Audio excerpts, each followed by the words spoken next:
இந்த சூழ்நிலையில் தான் பிள்ளைகளை இழந்துடுறான், ஆடு மாடுகள் இழந்துடுறான், சொத்து பத்தை இழந்துடுறான், எல்லாத்தையுமே இழந்துடுறான்.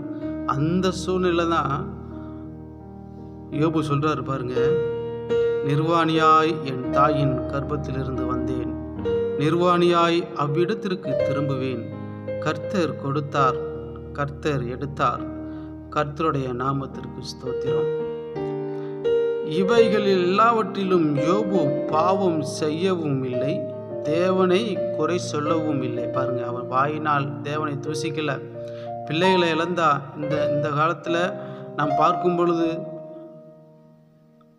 ஒரு குழந்தை இறந்தாலே அவங்க உள்ளத்தில் அந்த துக்கம் தாங்க முடியாது. ஆனால் இவனுக்கு இருந்த பிள்ளைகள் எல்லாம் இறந்துட்டாங்க, சொத்து பத்து எல்லாம் போயிடுச்சு, ஆடு மாடு எல்லாம் போயிடுச்சு.